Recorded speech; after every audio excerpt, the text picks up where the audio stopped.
नमस्कार, मेरा नाम भाऊ तोरसेकर। आप देख रहे प्रतिपक्ष। दोस्तों, पिछले जून महीने में इंडिया अलायंस नाम की एक पहल शुरू हो गई थी। यानी उस वक्त जो बिगर बीजेपी या एंटी बीजेपी महागठबंधन बनाने की कोशिश शुरू हो गई थी, उसको कोई नाम नहीं था। हाँ, हमेशा की तरह हमारे यहाँ बोला जाता है थर्ड फ्रंट। तो ऐसी पहल बिहार के मुख्यमंत्री नीतीश कुमार ने शुरू की थी और कुछ 18 क्षेत्रीय या केंद्रीय दल इकट्ठा करके उन्होंने एक सम्मेलन बनाया था। उसके बाद बंगलोर में एक सम्मेलन हुआ जिसमें 26 दल इकट्ठा हुए, तब उसको इंडिया अलायंस वगैरह नाम दिया गया। तो बीजेपी के खिलाफ, मोदी के खिलाफ एकजुट होकर लड़ना, ये इनका हेतु था, ये इनका टारगेट था। लेकिन 7-8 महीने होते होते ये लोग कहाँ पहुँच गए, ये मुझे अलग से बताने की ज़रूरत नहीं है। जो इकट्ठा होकर मोदी को और बीजेपी को रोकना है, ऐसी बातें और चर्चा कर रहे थे कि क्या बीजेपी को 200 या 250 तक जाकर रोकेंगे। लोकसभा में जो चुनाव होने वाला है उसमें अगर बीजेपी को 250 से पहले रोका जाए तो फिर मोदी को सत्ता से हटा सकते हैं। ये इनका गणित था और इसलिए क्या क्या प्रयास कर सकते, इकट्ठा आकर हो या अपनी अपनी राज्य में जहां हर पार्टी की ताकत है, वहां किस ढंग से मोदी को रोका जा सकता है, इस पर चर्चा के लिए 4 बार ये लोग बैठ गए। और होते होते जब 3 राज्यों के चुनाव के नतीजे आए और कांग्रेस बुरी तरह से हार गई, उसके बाद तो इंडिया अलायंस बिखरना शुरू हो गए। और आज हम देखें तो बंगाल में ममता इनसे हट गई है। यानी कांग्रेस की यात्रा मणिपुर से निकलकर बंगाल तक पहुंचती है, इतने में ममता ने कांग्रेस पर हमला शुरू कर दिया। राहुल की यात्रा बिहार पहुंचती है, इतने में इंडिया अलायंस छोड़कर उसके ही प्रणेता नीतीश कुमार ही इंडिया अलायंस छोड़कर एनडीए में चले गए। इनकी यात्रा झारखंड पहुंचते पहुंचते वहां के मुख्यमंत्री हेमंत सोरेन जेल जा पहुंचे, सत्ता बदल हो गया। अब ये यात्रा यूपी पहुंचने तक सपा और कांग्रेस इनके झगड़े सामने आने लगे। तो मतलब ये है कि हर पार्टी जो पिछले जून यानी जून 23 में पटना में आए थे, इकट्ठा हुए थे और कैसे मोदी को और बीजेपी को रोका जाए, इस पर चर्चा कर रहे थे। मोदी की ताकत या बीजेपी की ताकत कहाँ है, कहाँ हमारा गठबंधन मोदी या बीजेपी को हरा सकता है, इसका गणित जो जमाने की कोशिश कर रहे थे, वो आज अलग सोच में पड़ गए। और ये अलग सोच क्या है, ये मेरा सब्जेक्ट है। अब तो इंडिया अलायंस, उसका सीट का बंटवारा अभी तक नहीं हुआ है। चुनाव जो है वो थोड़े दिन के लिए, मानो चुनाव 100 दिन में खत्म होने वाला है। आज मैं बोल रहा हूं तो 4 फरवरी है और 20-25 मई तक चुनाव के नतीजे आने वाले। तो दोस्तों, सवाल ये है कि जून 23 में जो अलायंस बनी वो मोदी को या बीजेपी को कितना रोक सकते हैं, कितना नुकसान कर सकते हैं, इसकी चर्चा के लिए बैठक हुई थी पटना में। और वो 8 महीने के बाद कहाँ पहुंची है, तो राहुल की पदयात्रा इंडिया अलायंस के जो घटक दल है उनका कितना कितना नुकसान कर सकती है। देखिए, बात समझना जरूरी है। इंडिया अलायंस जीतने के लिए नहीं बल्कि मोदी को हराने के लिए बनाई थी। उसमें ऐसा कोई भी टारगेट नहीं था कि हमको सत्ता में आना है, हमको मोदी को हराना है, मोदी को सत्ता से अलग बिठाना है, यही तो टारगेट था। ठीक है, वो भी हो सकता है, लेकिन वो टारगेट लेकर शुरू हुई सफर आज कहां पहुंची है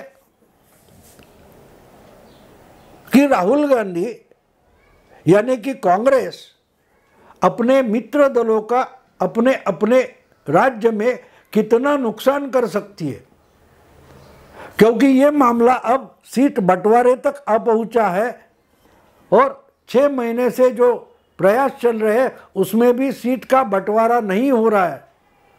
और अब बोला जा रहा है कि जहां जिसकी ताकत ज़्यादा है, जो जहां बीजेपी को हरा सकता है, बस वही उसको सीट दी जाएगी। लेकिन कौन हरा सकता है इसका कोई जवाब किसी के भी पास नहीं है। अब मुझे बताइए कि अगर पिछले चुनाव में यूपी में 80 में से सिर्फ 1 सीट कांग्रेस जीत पाई थी और जो खानदानी सीट थी अमेठी वो भी कांग्रेस हार गई थी, राहुल गांधी हार गए थे, तो यूपी में कांग्रेस बीजेपी को हरा सकती है। ऐसी कौन सी सीटें हैं जहां कांग्रेस की इतनी ताकत है कि बीजेपी को हरा सके। फिर भी अगर अखिलेश कांग्रेस को 11 सीटें 12 सीटें देने को राजी हो गई है तो कांग्रेस को मानना चाहिए, लेकिन कांग्रेस मान नहीं रही है। कांग्रेस को 16 सीटें चाहिए और इसमें झगड़ा पैदा हुआ है। वही बात बंगाल में भी है। बंगाल में अगर ममता बोलती है कि आपने 2 सीटें जीती है, वो 2 सीटें आप ले लो, बाकी 40 सीटों पर हम बीजेपी से तगड़ा मुकाबला करेंगे, तो वो सीटें छोड़ने के लिए कांग्रेस राजी नहीं है।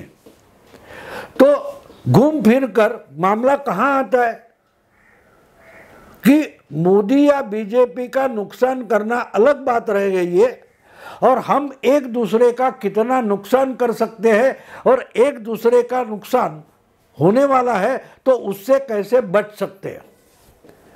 यानी जो मोदी को रोकना चाहते थे, बीजेपी को रोकना चाहते थे, इस सोच से जो महागठबंधन शुरू हो गया था वो गठबंधन कहां तक पहुंचा है कि हम एक दूसरे का इतना नुकसान कर सकते हैं, इसका असेसमेंट चल रहा है और चुनाव तो दरवाजे पर आकर खड़ा हो गया है। ये महीना यानी फरवरी महीना खत्म होने तक चुनाव की घोषणा हो जाने वाली है। मार्च के पहले हफ्ते में ही, पहले 10 दिन में लोकसभा के उम्मीदवार का पर्चा भरना शुरू हो जाएगा। तो सवाल ये है कि आज इंडिया अलायंस में क्या चल रहा है। एक सीधी सादी बात बोली जाती है कि इंडिया अलायंस बिखर रहा है, एक एक पार्टी उससे निकल कर जा रही है, कोई इंडिया अलायंस छोड़कर जा रहा है, कोई तो एनडीए में चला जा रहा है, कोई पार्टी छोड़कर जा रहा है, एक दूसरे पर हमले कर रहे हैं, ये तो चर्चा चल रही है। लेकिन इसके पीछे और एक चर्चा दबी आवाज में चल रही है कि भाई बीजेपी का नुकसान हो ना हो, हम लोग आपस में जिस ढंग से महागठबंधन या इंडी अलायंस चला रहे तो हम एक दूसरे का कहां और कितना नुकसान करेंगे।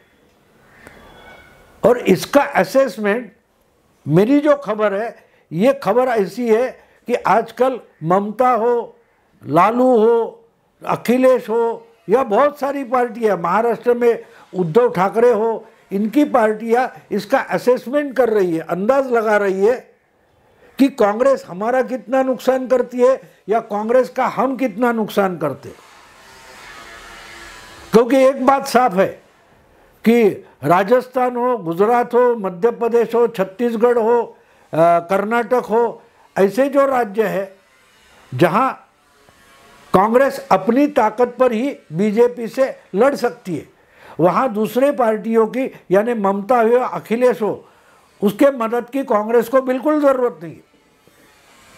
कांग्रेस को जो जरूरत है वो जहां कांग्रेस दुर्बल है, कमजोर है, तो कांग्रेस वहां क्षेत्रीय पार्टियों की मदद कर सकती है, लेकिन कांग्रेस उसकी कीमत मांग रही है, लेकिन वही कीमत अगर जहां कांग्रेस तगड़ी है वहां और दोस्तों को मदद चाहिए तो वो मदद कांग्रेस देने के लिए राजी नहीं है। आपको याद होगा मध्य प्रदेश में समाजवादी पार्टी ने बुंदेलखंड के आसपास 6 या 8 सीटें मांगी थी, तो कमलनाथ ने साफ इनकार कर दिया था। कौन? अखिलेश विकलेश बोले थे, याद है ना।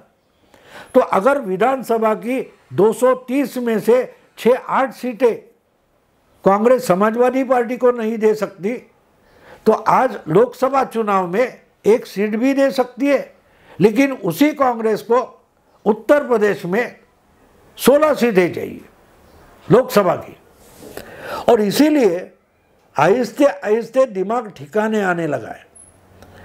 जो सब क्षेत्रीय या छोटे पार्टियां हैं वो मोदी को हराने के मामले में कांग्रेस के साथ इंडी अलायंस बनाए थे, उनका दिमाग आहिस्ते आहिस्ते ठिकाने आ रहा है।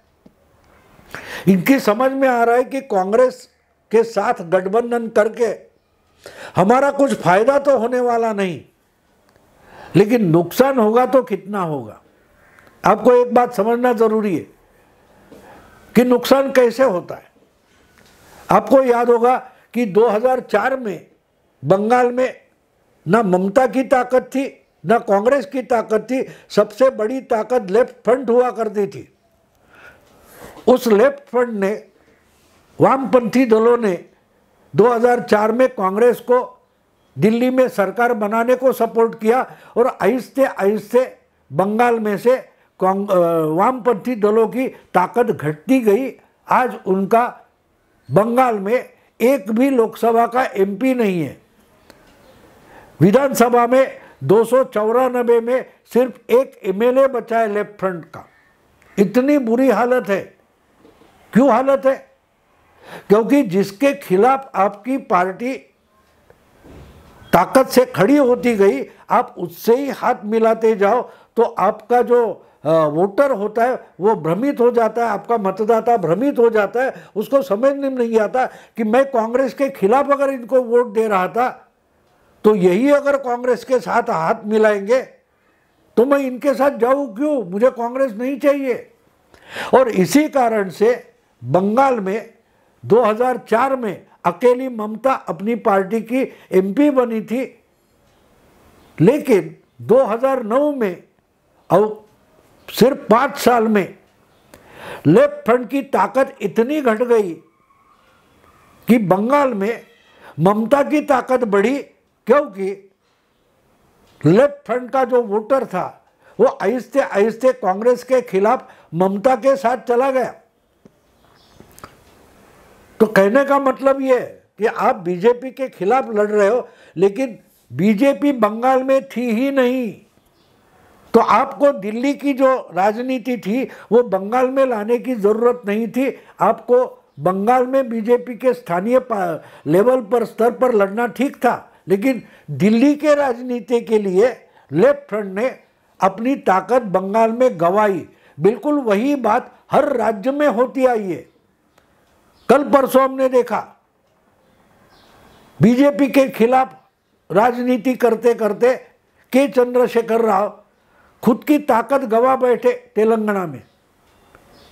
तो इसलिए इंडी अलायंस तो बनी है, लेकिन इनको अगर बीजेपी के खिलाफ रहना है तो कांग्रेस के साथ जाना पड़ता है, और कांग्रेस के साथ जाएंगे तो इन्होंने कांग्रेस का ही एक हिस्सा उठाकर अपनी पार्टी बनाई है। वही हिस्सा अगर वापस कांग्रेस के पास चला जाता है, जैसे तेलंगाना में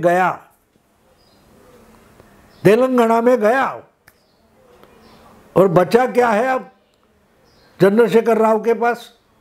बिल्कुल वही हालत अलग अलग राज्यों में, यानी यूपी में अखिलेश की हो सकती है, बिहार में लालू प्रसाद की हो सकती है, बंगाल में ममता की हो सकती है। इसलिए ये पार्टियां, क्षेत्रीय पार्टियां डरी हुई है कि हम तो निकले हैं बीजेपी का नुकसान करने, लेकिन बीजेपी का जो वोटर है वो तो हमसे ही निकल कर वहां गया है, हमसे गुस्सा होकर गया है। क्योंकि हम कांग्रेस के खिलाफ थे, इसलिए हमारा वोटर, सीपीआई का वोटर, वामपंथी दलों का वोटर बहुसंख्या में बीजेपी के साथ चला गया बंगाल में। बिल्कुल वही बात बिहार में भी हो सकती है। जो एंटी कांग्रेस वोटर है वो आहिस्ते आहिस्ते लालू प्रसाद से भी खिसकेगा और बीजेपी के पास चला जाएगा। यही तो बहुत सारे राज्यों में हुआ है।